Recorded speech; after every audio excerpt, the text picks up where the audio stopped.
咽喉肿痛，痛快出击，3金牌桂林西瓜霜含片，邀您收看前情回顾。舒林，你当时为何不告而别？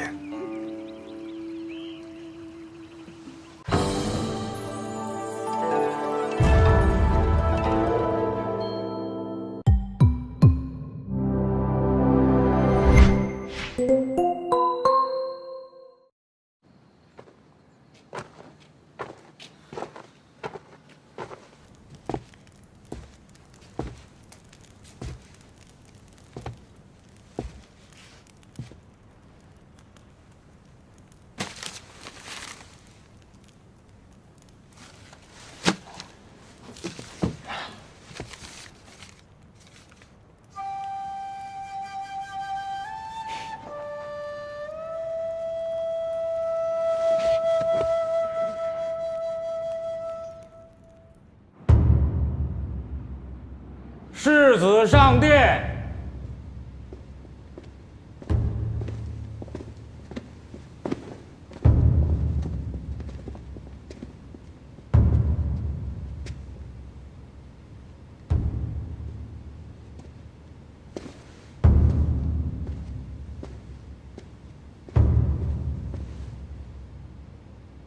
点选3家，圣上怎么还不出现？圣上不会还在猎场吧？殿上禁止携带兵刃，何人如此胆大妄为？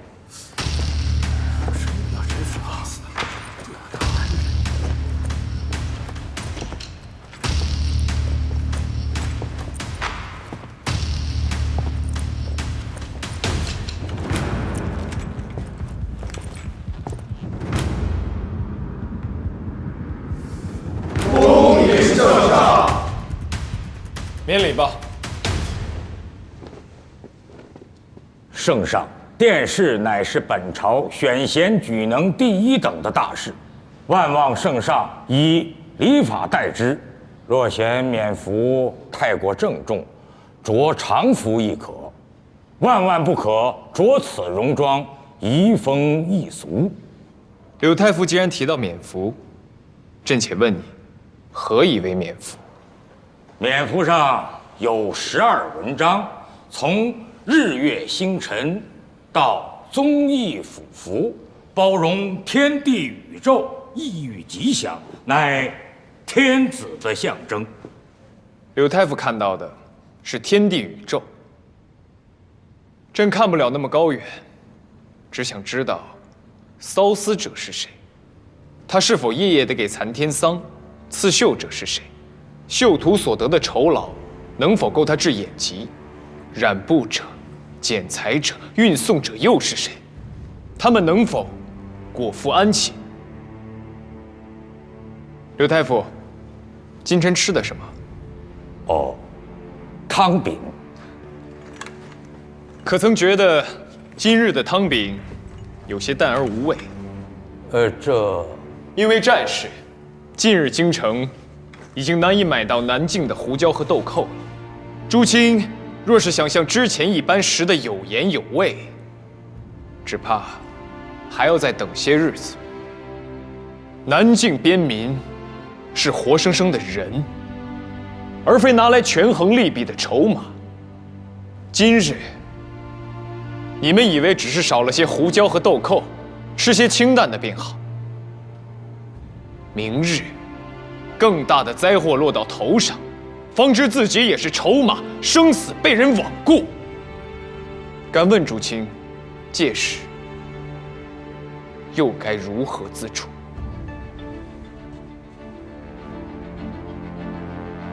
诸位臣公，有历经几朝的老臣，有正值壮年的栋梁，乃是大庸的过去和现在。而朱世子，则是大庸的未来。此刻朕着戎装上殿，就是要告知大庸的过去、现在与将来。如今烽烟未尽，边患未平，为了天下百姓，朕决定御驾亲征。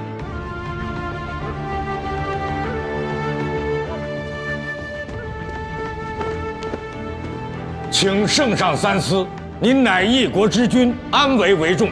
若御驾亲征，只怕没有民，何来家？何来国？为家国计，朕定当百折不回，九死无悔。唯望君臣一心，共克难关，抵御外侮，扬我国威。皇恩浩荡，万民服侍，吾国万岁万岁万万岁！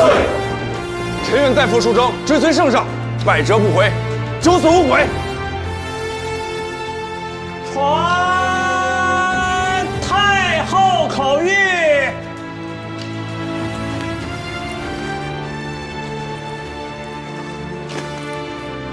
太后言：路途艰险，万望皇儿保重，早日凯旋。万望圣上早日凯旋。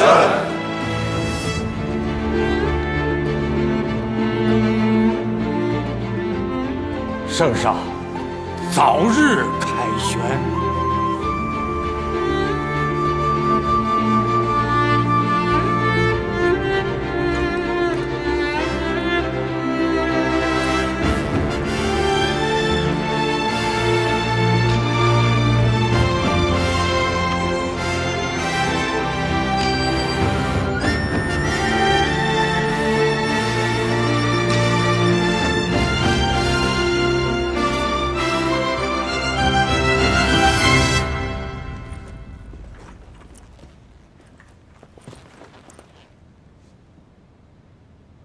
平身吧。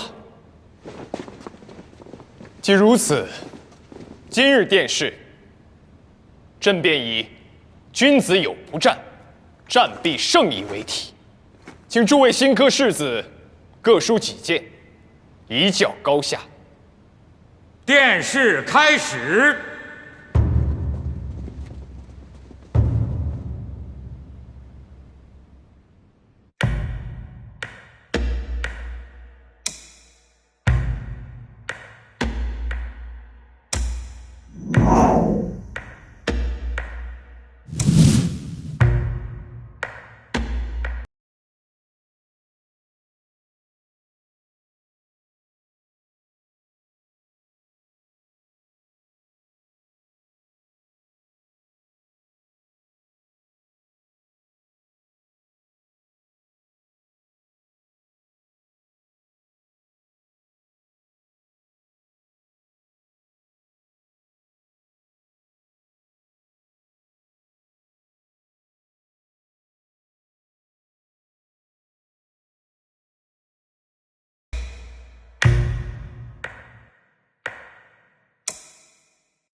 决明子，清新明目。多谢。裴之，我见你终日伏案研究紫蚕叶，究竟所为何事啊？舒林，你杂学旁收甚多，可知这是什么法阵？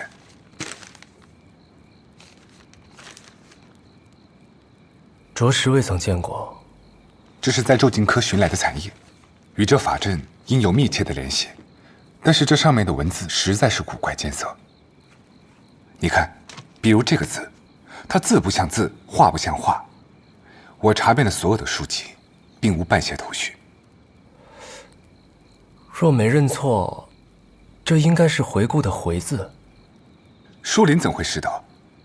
哦，我因研究草药，曾遇到过一位云游的普救寺僧人，他与我说过一种以昆虫入药的古老方法，叫藤树。我见他记载藤树的书上用的便是这文字，可还识得其他？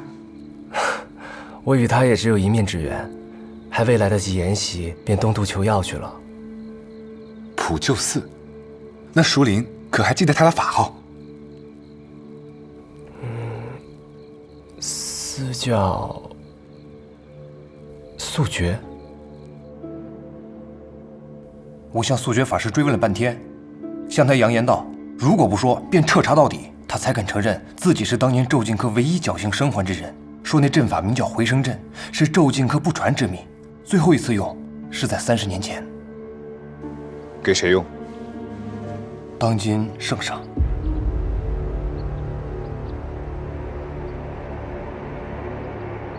为何？据说圣上出生之时便得了急症，药石罔医，只能命令咒剑科施术治疗，旋即便摆了这回声阵，称其有生死人肉白骨之功效。使用此阵法，施术了2天2夜之后，圣上竟奇迹般的痊愈了。怎么可能单凭一个阵法就可以救人啊？那圣上又是怎么康复的？要么自愈，要么……难道蓝大人的意思是，当年皇子根本没有救活，现在的圣上是假的？我本也觉得荒谬，但联想到太后与圣上向来疏远，太后只圣上一子，却怕是朝政多年，不肯还政于君，又觉得也不无可能。即便如此，可这跟摩罗村有什么关系？镜湖先生为何将摩罗村和回声镇联系到一起？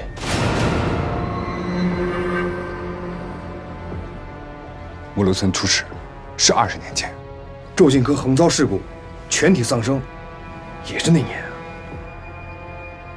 20年前，一场法事中，蛊毒泄露，咒剑生全数身亡。此后，这里便被查封了。时值先帝驾崩，圣上幼年登基，太后开始掌权。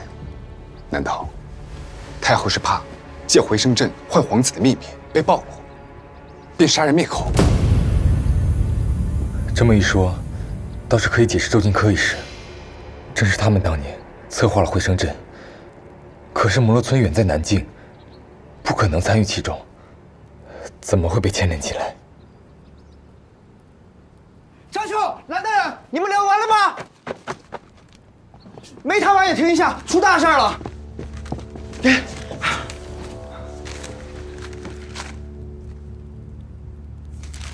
一龙重祥有蔽天，一龙沉渊无底洞。呼呼一梦30年，不知真龙是假龙。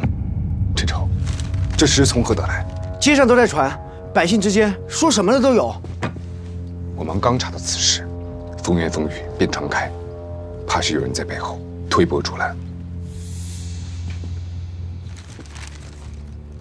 对了，大人，当年咒剑科一事中，只有速决法师幸存了下来，隐姓埋名了20多年都没被发现。你是怎么找到他的？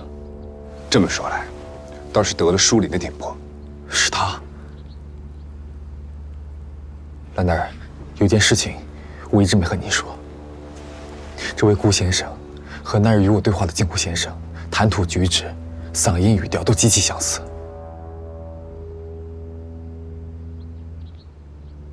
你是怀疑舒林就是镜湖先生？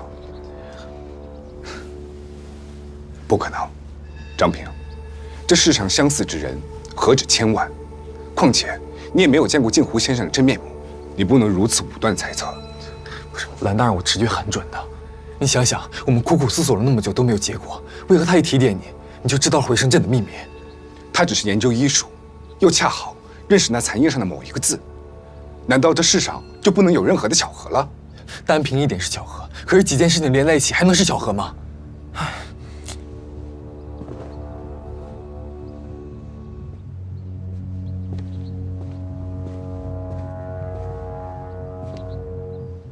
张平，我知道你一心扑在这个案子上，想尽快把此案查得水落石出，但是你要小心求证，不能直觉用事。也请大人不要感情用事。我与舒林相交10年。他的为人我最为清楚，况且回声阵已有突破，我们就应该从此下手。我只讲证据认线索，可疑之人摆在眼前，就应该从他入手。蓝大人，时候不早了。天黑巷子看不清，我先送您回去吧。是，要不然回去好好静下心想想，说不定就想明白了呢。啊，对，大人，也罢。今日话不投机，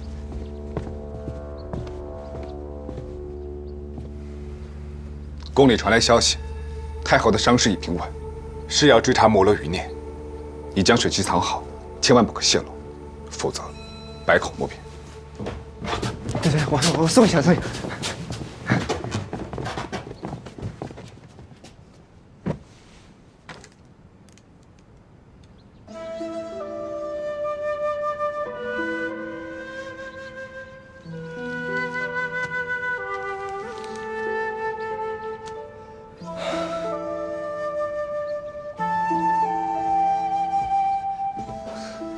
启公子，您怎么来了？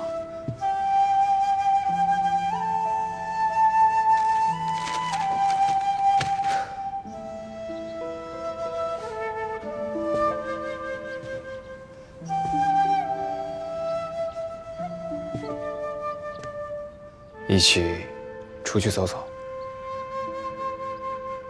嗯。殿试那日，你表现不佳。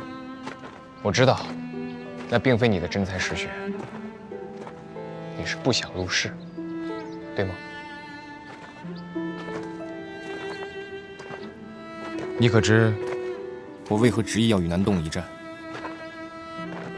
于大局，大庸需要这场胜利；于个人，你不能漠视每一个百姓的生死。若是你，你会怎样选择？我一介白丁，怎样选择都不会影响国家的分毫。那个无所畏惧、敢冲敢斗的张平呢？我觉得以前我想的太简单了，只觉得大理寺是会去听天神探的地方，从来没有想过那里也是官场。怎么，现在见识了世道之艰难，官场之复杂，是呀，难道你要退缩了？回去我跟你慢慢细说啊。不然，我只查案，但是不入官场的。笑话！没有官职，何来暗查？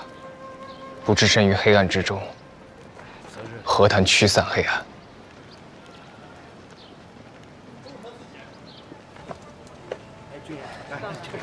来，公子，哎，多谢。这是烤乳扇，取剑南道山羊乳发酵而成，里面的松茸干更是那边山林中的稀世物产。剑南道竟然有这样的美食。老伙子，这钱不多，略表心意啊。大叔，这是您的全部家当了吧？都捐了，您靠什么吃喝？哎，叔什么苦都吃过，你就别替我操心了。况且我的儿子也是当兵的，总之我不能看着他和他的弟兄们饿着肚子打仗啊。他们这是啊，他们是大服氏的商贩，正自发的给南征军捐款捐物呢。您慢走啊，大叔，往那儿就行了。你也来了？走，往那边。这些年啊，朝廷终于应了一回。是呀，将士们出生入死，不就是为了我们能吃口饱饭，睡个好觉吗？哎，我说啊，您老人家还是把驴牵回去吧。您这一份儿，我替您捐了得了。那怎么成啊？国家有难，匹夫有责。好，给您。往这边。邱公子，我已经报名参加了随军伙夫，明日起啊，我就不开张了。往这边。哎，好。现在家乡遭了难，我怎能独自投案？您若再想吃我这烤乳扇，您放这边，就请等大军凯旋吧。行了，来，当一担。哎，谢谢。你看，这天下不是我一个人的天下，而是每个百姓的天下。哦，仅凭一人之力，虽然无法改变所有，好了，但哪怕每个人只做一点事情，便会带来希望。即使是陶周峰他写的话本，能把你带进了京城，您放这边吧。走到了现在，也算是为这世间留下一个小小的希望。好，这边。哎，好，没逼着你立刻回答，你慢慢想。放这边。哎，树下打了一些剩的啥，有的啥，这边。坊间流言不必当真。呼呼一梦30年，不知真龙是假龙。您都知道了。真假又何妨？是真，身为天子，理应为国而战；是假，作为大雍的子民，更应为同胞而战。张平，公明之会堕河而死，为何还要渡河？位子给你留着，等我回来。大人，这是我自家编的一些筐。配置今日置办的，也太小气了。只备薄酒小菜，便可当作是寻常的告别，就好似你我今日照面，明日便可再相见。好啊，那我吃完这顿，等着下顿。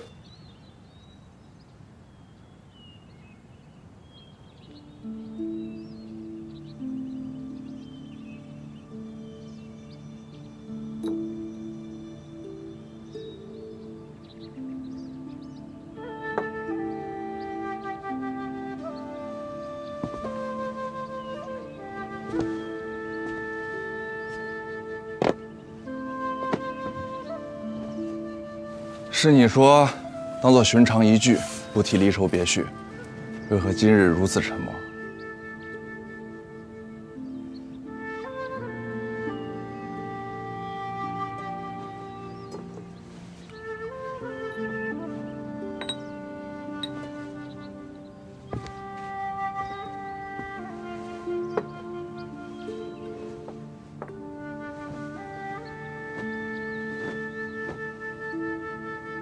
莫文，万望小心之类的话，想必你也听不进去。整日胡闹的那个是你，我要走了，没人罩你，你才要小心。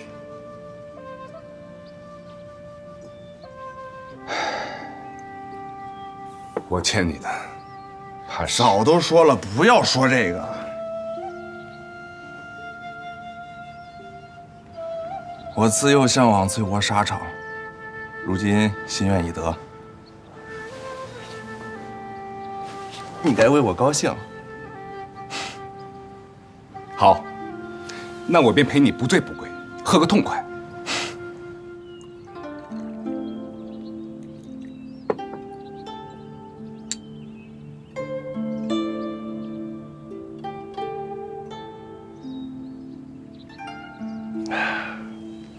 真要说担心的话，那边的浊酒可就没有京城的酒好喝喽。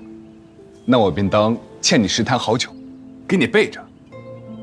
一言为定，但你须得早日凯旋，不然要被旭东和刘云他们偷喝光了。自然，待我早日凯旋，再陪你喝个痛快。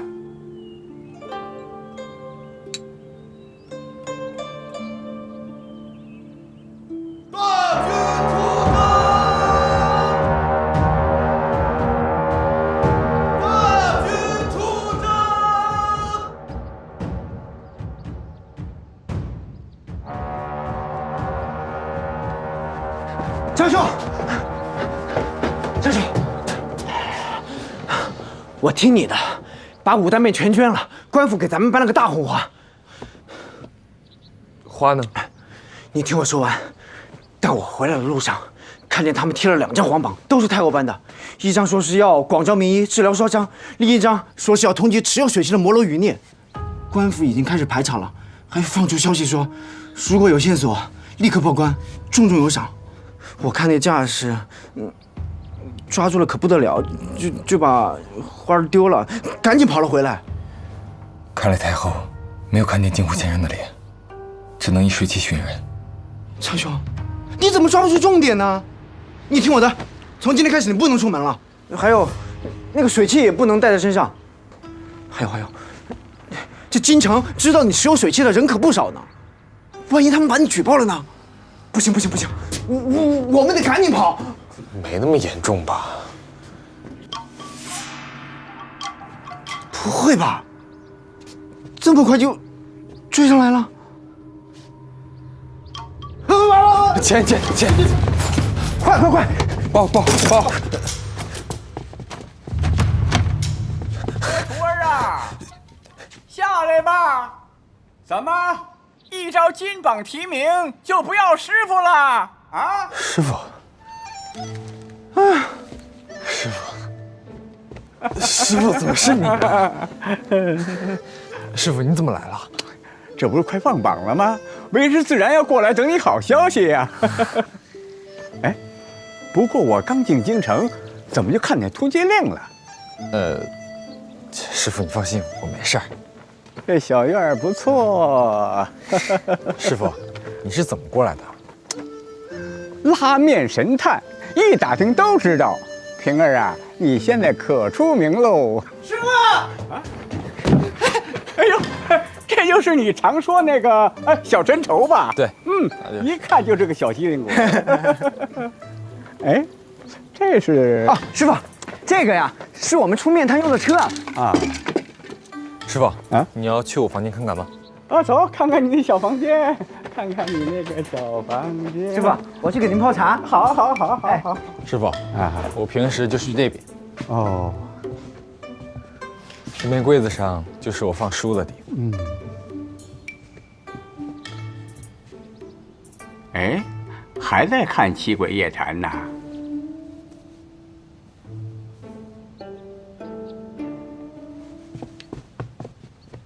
师傅，茶我沏好了。师傅，您是不知道啊，这张兄啊，最近正迷茫要不要继承木叶生的衣钵进大理寺呢。怎么，大理寺说不进就不进了？那可不啊，最近正排斥仕途呢。那正好，平儿啊，以后你就继承为师衣钵吧。师傅。要不然呢，你现在就跟为师傅回去得了。你跟为师回去之后啊，先学着把那小院啊打理好，要不然师傅100年之后，那些个鸡呀、鸭呀，都得让你给饿死。师傅身体康健，一定会长命百岁。这100岁也有个头啊！你真当师傅是老不死的呢？啊？其实啊，不当官也好，一身轻松。只要师傅我有口气儿，就凭为师我的算命本事，也不能让你饿死，是吧？师傅，为师啊，我还挺高兴的。这以前呐，那个木叶生在你心里排第1位，现在好了，为师我终于熬出头来喽。师傅，原来你还吃过木叶生的醋呢？那当然了。谁也别想抢走我们家平儿，谁也抢不走。他脾气这么古怪，谁抢呀？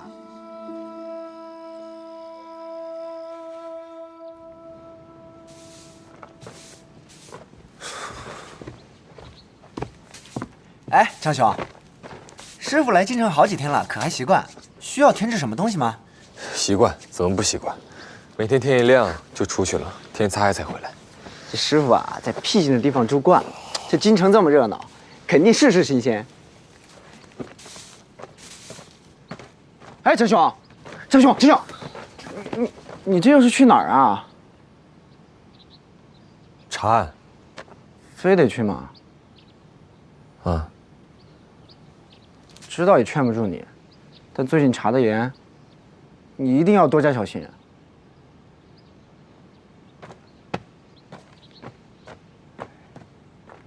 乔儿，来2碗茶。好嘞。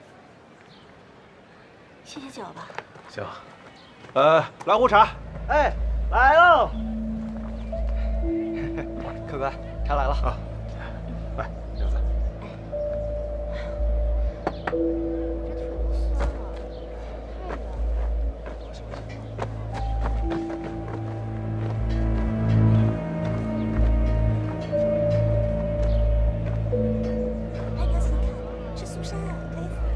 您慢走啊。好。多吃点。你多加点。少放点这个。我再给你们2个多加点面酱。老板，来取药。蛮好吃的。掌柜，刚刚那位是我朋友，他方才药房子记错了数量，特意差我前来再买几钱。啊，一共3味药，哪位要多少？3个都要，各要5000。好嘞。黄鼠葵、车桑子叶、积雪草。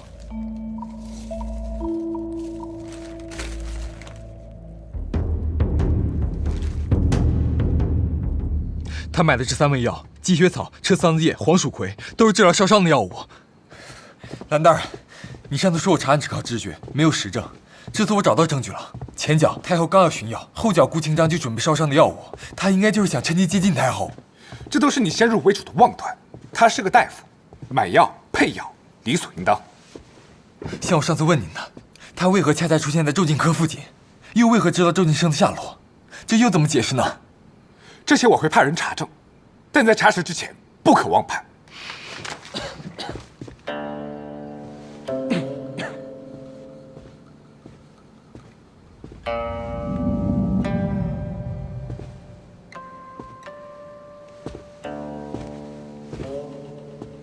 我无意听2位对话，奈何响动太大。舒林，既然提到了我，那我也想为自己辩解一番。舒林，你不必如此。那日我出现在周金科附近，只是路过而已。我的确不知那便是周金科所在。至于认识素学师傅，也是巧合。只因那时我正四处求医问药，其他的一概不知。这3味草药可是你今日购买，你用来干什么？我是名医者，去购买《本草集》上提到的草药回来钻研，乃是我日常之事，时时有之。大人，这都是他一面之词。好了。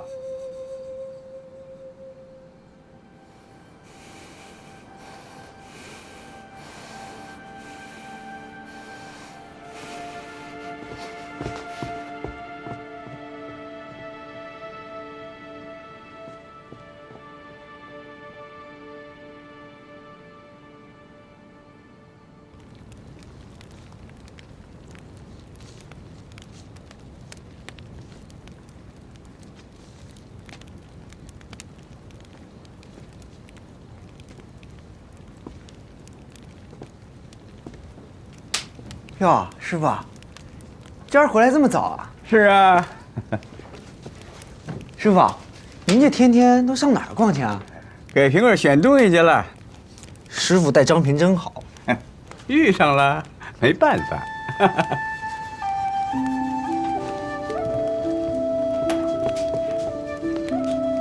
师傅，我听闻您会算命，那你帮我看看，这是下一届科举我能不能高中啊？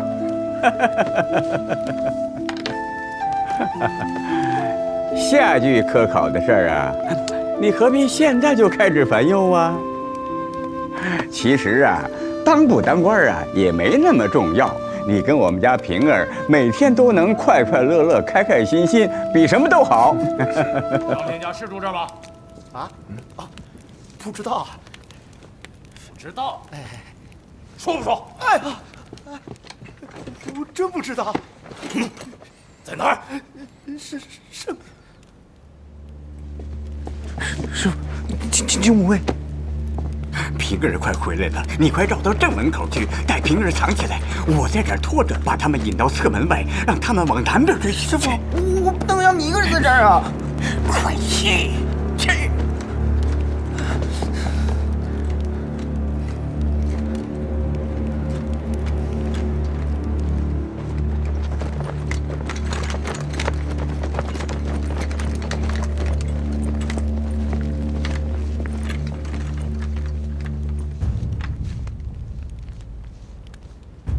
走。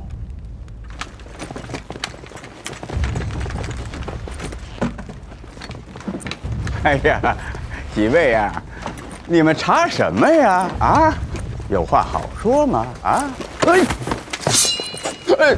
老东西，他去哪儿了？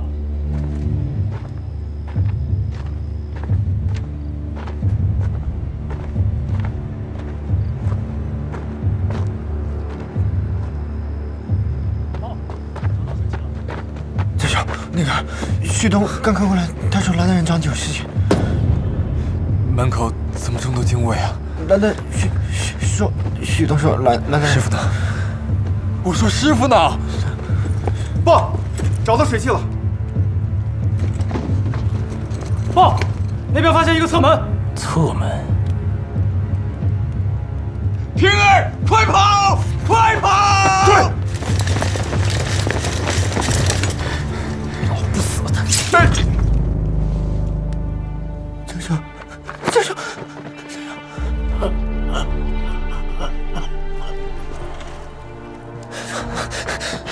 江兄。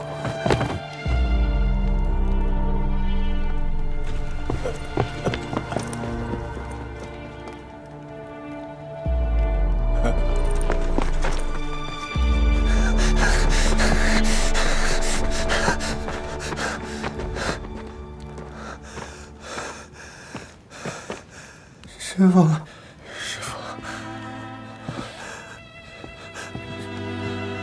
师傅，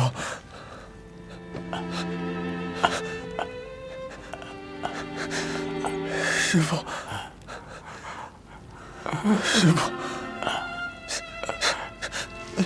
平儿，师傅，求求你了，师傅。师傅，求求你！师傅，师傅，师傅，师傅，师傅，你醒醒！师傅，都怪我！师傅，都怪我！师傅，师傅没了！师傅没了！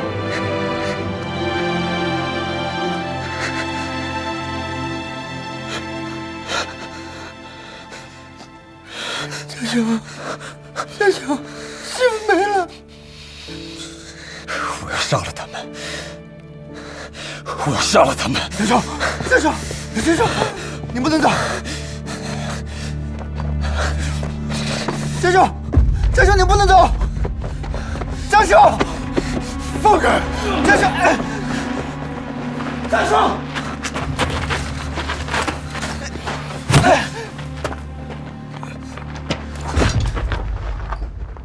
江兄，对不住了。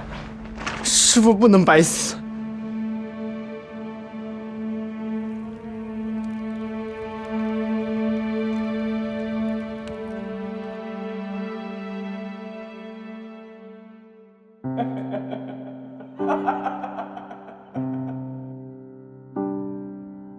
牛儿醒了要吃草。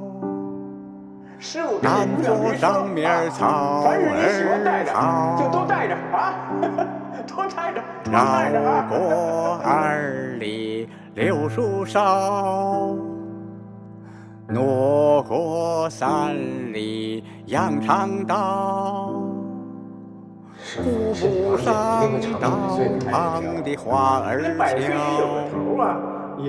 不怕那豺狼手抱，有一本一个劲里摇啊摇，只为吃上南坡的草。